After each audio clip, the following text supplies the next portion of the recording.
Shalom semuanya. Semoga kita semua dalam keadaan sehat ya. Oh iya, jangan lupa untuk tetap mengikuti protokol kesehatan, jaga jarak, dan di rumah aja. Nah, di video ini kami akan membahas bagaimana sejarah perkembangan bahasa Indonesia dan penggunaan bahasa Indonesia yang baik dan benar.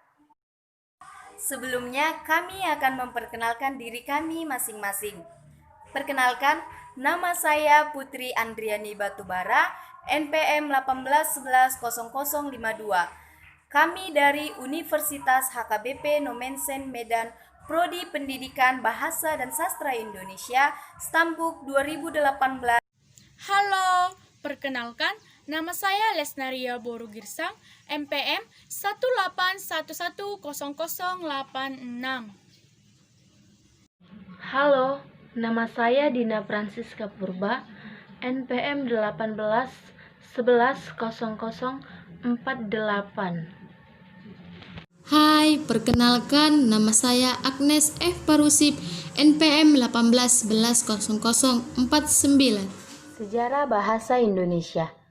Bahasa adalah identitas suatu bangsa yang digunakan untuk berkomunikasi dengan bangsa lain, di mana setiap bangsa memiliki bahasa yang berbeda-beda dengan ciri khas dan asal-usul masing-masing. Begitu juga dengan bahasa Indonesia. Bahasa Indonesia menjadi bahasa pemersatu Indonesia yang beraneka ragam suku dan budaya. Pertama kali, bahasa Indonesia lahir pada tanggal 28 Oktober tahun 1928.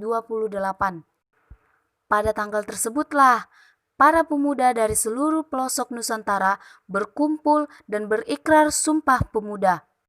Bahasa Indonesia kemudian ditetapkan menjadi bahasa nasional.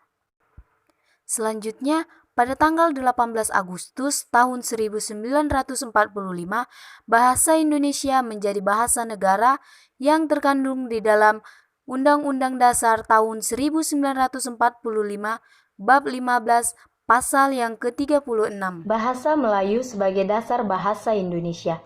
Sejarah bahasa Indonesia sangat erat kaitannya dengan bahasa Melayu. Awal mulanya adalah ketika Kerajaan Sriwijaya masuk ke wilayah Asia Tenggara menggunakan bahasa Melayu kuno sebagai bahasa perantara dengan kerajaan lain. Berikutnya, fungsi bahasa Melayu pada masa kejayaan Kerajaan Sriwijaya. Yang pertama, sebagai bahasa kebudayaan. Bahasa Melayu ini digunakan pada bahasa buku pelajaran agama Buddha. Yang kedua, sebagai bahasa perhubungan. Perkembangan bahasa Melayu sangatlah cepat. Hal ini terlihat jelas dari peninggalan kerajaan Islam dalam bentuk batu tertulis maupun hasil susastra. Kemudian, bahasa Melayu menyebar ke pelosok Nusantara sejalan dengan menyebarnya agama Islam di Nusantara. Yang ketiga, sebagai bahasa perdagangan. Bahasa Melayu juga digunakan untuk bahasa perdagangan, baik dari dalam maupun luar negeri. Yang keempat, sebagai bahasa resmi kerajaan. Ada 4 faktor yang menyebabkan bahasa Melayu menjadi bahasa Indonesia. Yang pertama, dari dulu bahasa Melayu digunakan sebagai bahasa pengantar di Indonesia. Kedua, bahasa Melayu memiliki sistem yang sederhana sehingga mudah dipahami dan dipelajari. Ketiga, suku-suku di Indonesia mengakui dan menerima bahasa Melayu sebagai dasar bahasa Indonesia. 4. Bahasa Melayu memiliki kemampuan sebagai bahasa kebudayaan. Nah, bahasa Indonesia memiliki sifat terbuka. Itulah yang membuat bahasa Indonesia menyerap kata-kata dari bahasa lain, baik bahasa daerah maupun bahasa asing. Berikut sejarah ejaan bahasa Indonesia. Yang pertama, ejaan Van Ophusen. Yang kedua, ejaan Suwandi. Yang ketiga, ejaan pembaharuan. Yang keempat, ejaan Melindo. Yang kelima, ejaan baru. Yang keenam, ejaan yang disempurnakan. Dan yang terakhir yang digunakan sampai sekarang yaitu ejaan bahasa Indonesia. 10 kesalahan yang sering terjadi dalam berbahasa Indonesia. Berikut kesalahan-kesalahan yang sering kita lakukan ketika berbahasa Indonesia, baik lisan maupun tulisan. 1. Merubah. Seharusnya ditulis dan diucapkan mengubah, karena asal katanya ubah bukan rubah. Ditambah imbuhan me dengan variasi bentuk morfem meng. 2. Antri, garing, atlet, garing, apotik. Sering kita mengucapkan dan menulis kata yang salah. Seharusnya antre bukan antri. Contoh tulisan di dalam bus Transjakarta. Atlet bukan atlet, karena atletik bukan atletik. Dan apotek bukan apotik, karena apoteker bukan apotiker. 3. Februari garing November. Dalam surat menyurat, penggunaan kata Februari dan November sering ditemukan dalam penulisan tanggal surat, padahal sesuai dengan KBBI 4 tahun 2008 yang benar ialah Februari dan November. 4. Karir. Karier bukan karir. Ini kata serapan dari bahasa Inggris karir. Nah, kata karir sekarang digunakan dalam kolom pencarian kerja dan tulisan di media cetak dan elektronik. 5.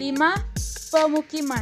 Media cetak dan media elektronik sering menggunakan kata pemukiman untuk suatu rumah atau daerah atau tempat.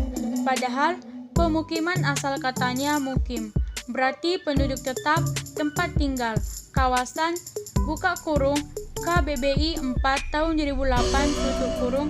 Pemukiman adalah proses, cara, perbuatan memukimkan, sementara permukiman ialah daerah. 6. Mencontek, garing, mensukseskan, garing, mempengaruhi, garing, mensiasati, atau pelepasan. Padahal yang benar adalah menyontek, karena berasal kata sontek sehingga S pada kata itu menjadi melulu. Seharusnya menyukseskan, bukan mensukseskan. Seharusnya memengaruhi, bukan mempengaruhi. Dan seharusnya menyiasati, bukan mensiasati. Itulah terjadi karena peluluhan yang disebabkan oleh kata kerja tersebut diawali oleh huruf S dan P. 7. Kronologis. Kronologis merupakan kata sifat.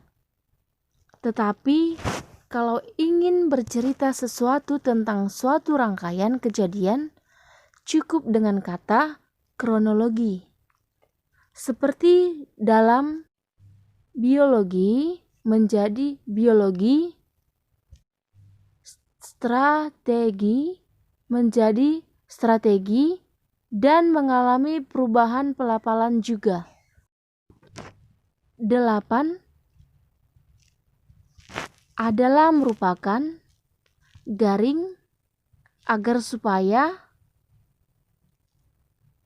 kita tidak jarang menyebutkan suatu kata yang sama diulang-ulang, seperti misalnya adalah merupakan agar supaya, prioritas utama, alternatif lain, warga masyarakat, bakal calon, dan sebagainya. Umroh garing jamaah. Walaupun secara pelafalan benar, garing, umroh, garing, tapi penulisan yang benar seharusnya umrah, bukan umroh. Begitu juga dengan kata jamaah yang seharusnya ditulis jemaah. Ke-10. Istri. Penulisan yang benar ialah istri, bukan istri. Sama halnya dengan kata asli, bukan asli. Kesalahan berbahasa dengan memiliki rasa bangga terhadap penggunaan bahasa Indonesia secara kehidupan sehari-hari, menghindari penggunaan bahasa asing secara berlebihan, menggunakan frekuensi penggunaan bahasa Indonesia. Maka untuk itu, mari kita utamakan bahasa Indonesia, lestarikan bahasa daerah, kuasai bahasa asing. Untuk mengajak adik-adik yang baru lulus SMA dan bingung mau kuliah kemana, mari daftarkan diri ke Universitas HKBP Nomensen Medan. Nomensen Medan memiliki 10 fakultas, yakni Fakultas Kedokteran, Fakultas Ekonomi, Fakultas Keguruan dan Ilmu Pendidikan, Fakultas Hukum, Fakultas Pertanian, Fakultas Teknik, Fakultas Bahasa dan Seni, Fakultas Ilmu Sosial dan Ilmu Politik, Fakultas Psikologi, dan Fakultas Peternakan. Tersedia 25 program studi S1 dan 1 program studi D3 yang seluruhnya sudah terakreditasi B. Selain program sarjana dan ahli madya, Nomensen Medan juga membuka program pasca sarjana dengan 4 pilihan program studi, yakni Magister Manajemen, Magister Pendidikan Bahasa Inggris, Magister Ilmu Administrasi, dan Magister Ilmu Hukum. Dengan moto Prodeo et Patria, Nomensen terus berupaya menghasilkan lulusan bermutu tinggi yang siap mengabdi kepada masyarakat, industri, dan negara.